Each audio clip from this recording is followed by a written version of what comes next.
Russia's military support from North Korea in its invasion of Ukraine is worrying the entire Eastern Bloc. The suspicions that Kremlin leader Vladimir Putin will turn to Poland, Lithuania, Latvia, Estonia, or the Black Sea countries after Ukraine are also putting NATO on high alert. The Black Sea in particular is one of the most strategic areas Putin wants to dominate. One of the key countries here is Romania. Romania is the only country bordering the Black Sea that is a member of both NATO and the EU, and is in good foreign policy and security alignment with both organizations. While Bulgaria is struggling to fully break away from Russia's influence, Turkey, despite being the most influential NATO player in the Black Sea, is trying to act within both EU and NATO positions. Russia's occasional pressure on Turkey is a perceived threat to undermine NATO cooperation, but for the moment, Ankara has not allowed it. Bucharest, for its part, is looking for ways to guarantee NATO's strength in the region against possible Russian aggressive moves in order to fully build Black Sea security. So what measures is Romania taking against any Russian military intervention in the Black Sea by the International Military Alliance? What moves is NATO making to contain Russia in the Eastern Bloc and the Black Sea and to make Putin helpless? We will now answer all these questions together, but first, please do not forget to subscribe to our channel, turn on notifications, and like to be informed about our content. First of all, we will look at Romania's latest critical move against Russia in the Black Sea.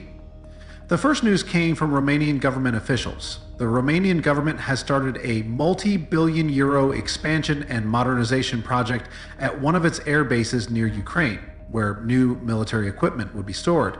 Romanian Defense Minister Angel Tiler announced the upgrade of Mihail Kogălniceanu Airbase, located less than 200 km from the Ukrainian border, at a ceremony. The expansion of the military base, which has housed U.S. military capabilities and forces since 1999, was approved before Russia's full-scale invasion of Ukraine in February 2022. Now, with the announcement of the completion of this project, Romania has intimidated Russia as part of NATO doctrine.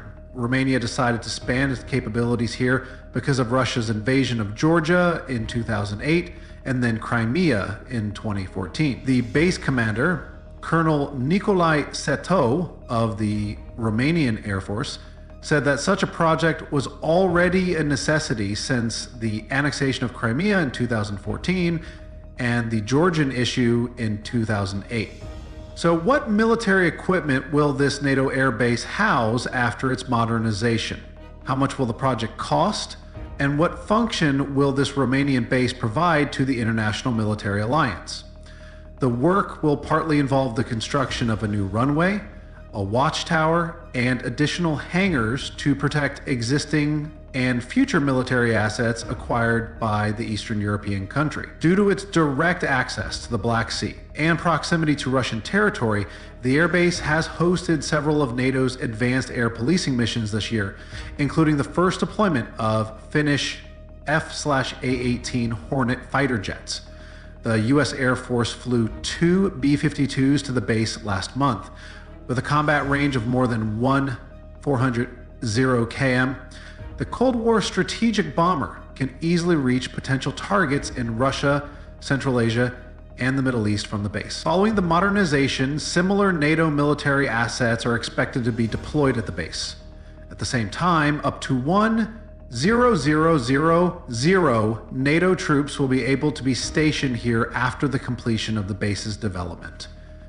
With such a large number of troops, the base area is already likely to become one of Putin's worst nightmares. Ana Popescu-Zamir, director of the Global Focus Center, an independent think tank in Bucharest, argues that the base, with its huge military resources, is ideally placed to respond to the various threats NATO could face. It could even be used as a base of operations for other conflicts in the wider region. It would provide enough time to react if an attack were launched from Crimea, Russia, or the Middle East. At the same time, the base is close enough to be the first takeoff point for flights without the need to refuel in the air or on the ground. With all these features, NATO plans to cut off Russia's military prefecture in the Black Sea through Romania. Of course, the cost of a military base project with such geostrategic capabilities is normally high. Officials estimate that the cost associated with the expansion will reach 2.5 billion euros, or about $2.7 billion USD. The location of the airbase has proved in recent years to be highly strategic for both Romania and its NATO allies. As an example, Romanian officers involved in the project cited its value during the Iraq War, when the base was used by the Allies to project power outside their territory and over long distances. Romanian media reported that the modernization works include the construction of a military facility similar in size to the Ramstein Air Base in Germany, but officials have not confirmed this claim. Regardless of which military facility the airbase resembles, the benefits to NATO are likely to be considerable.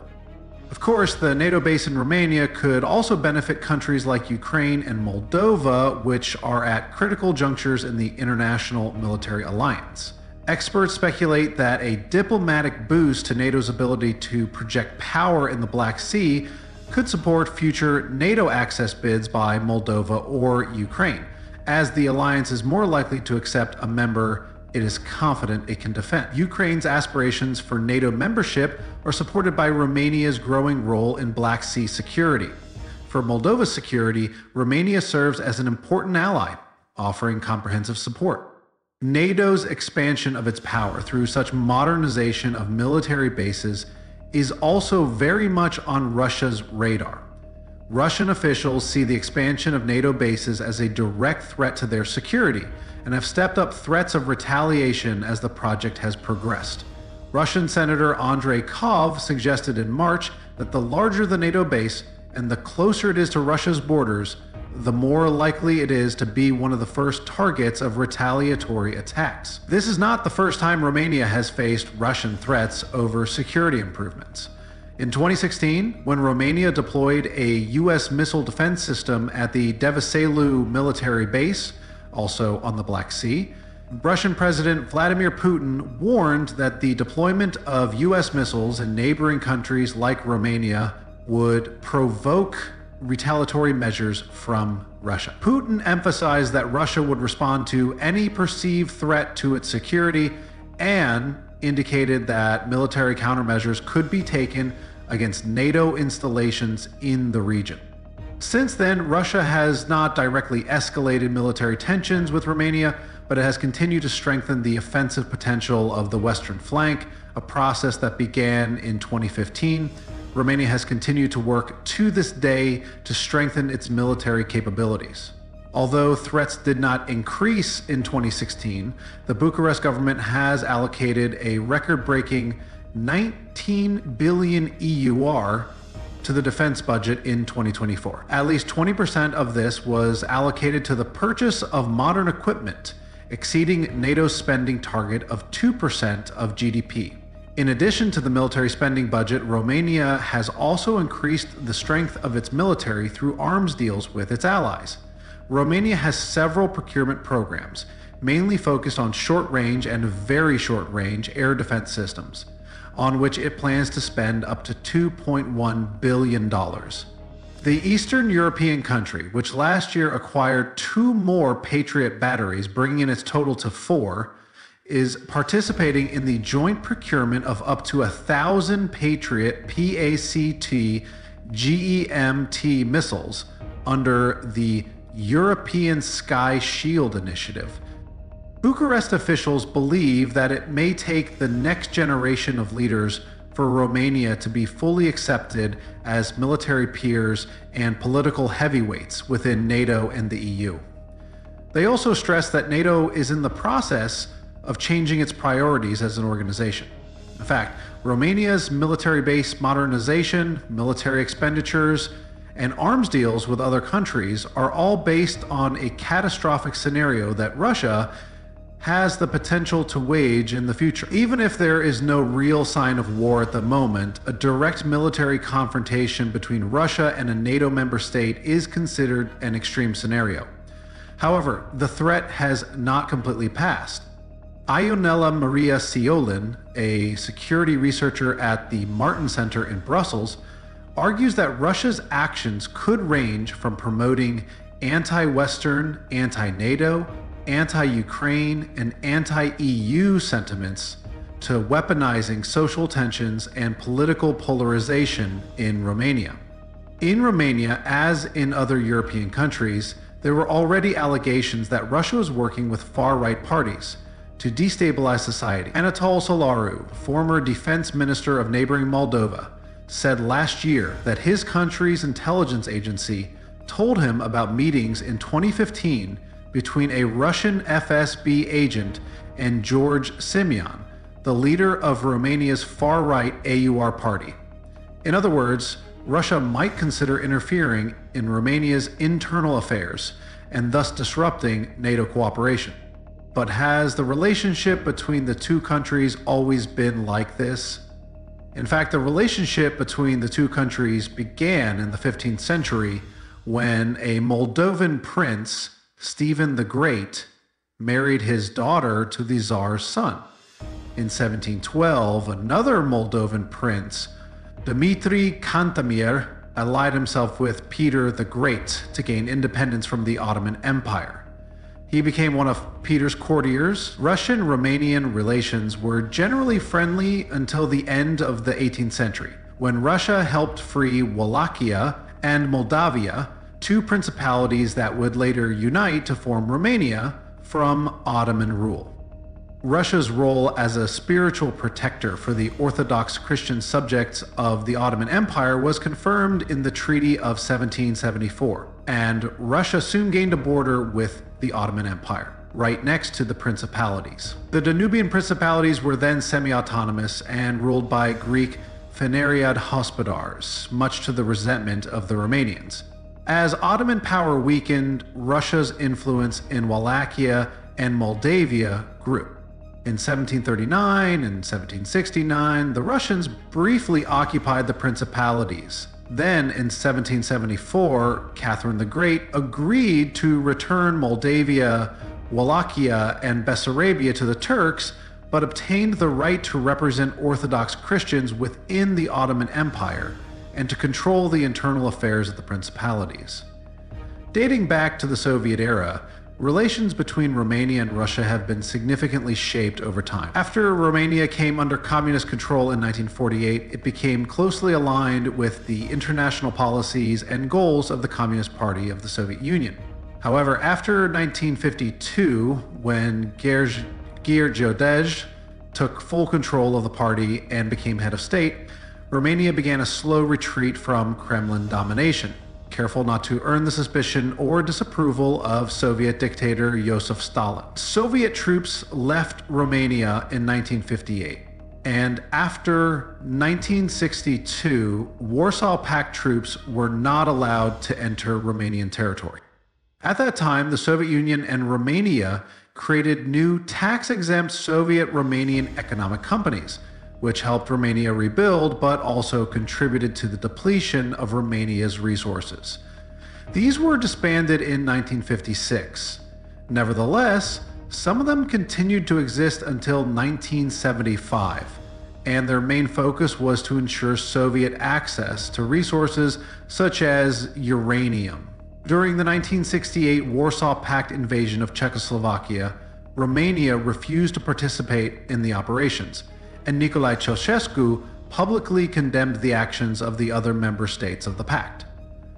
Romanian forces essentially stopped participating in joint Warsaw Pact field exercises in the late 1960s. Ceausescu announced that Romania would no longer place the Romanian People's Army under the joint command of the Warsaw Pact, even during peacetime maneuvers. In November 1976, Ceausescu received Leonid Brezhnev in Bucharest. This was the first official visit by a Soviet leader since 1955.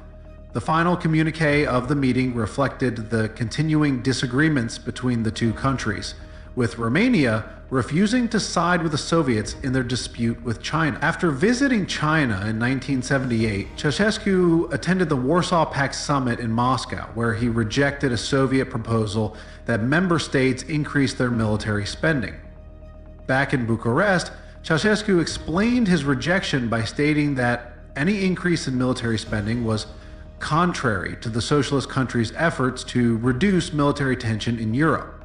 Romania's foreign policy after 1990 was based solely on geostrategic considerations and less on economic relations, which led to minimal relations with Russia.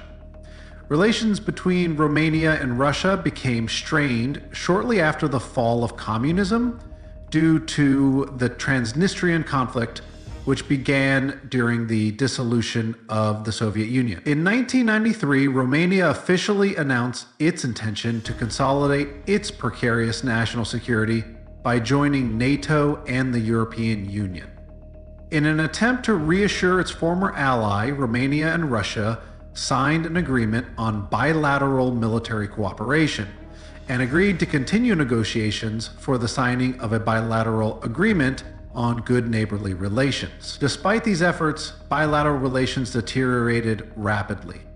Relations between Russia and Romania, which were shaken by the war in Ukraine, are currently moving in the same direction.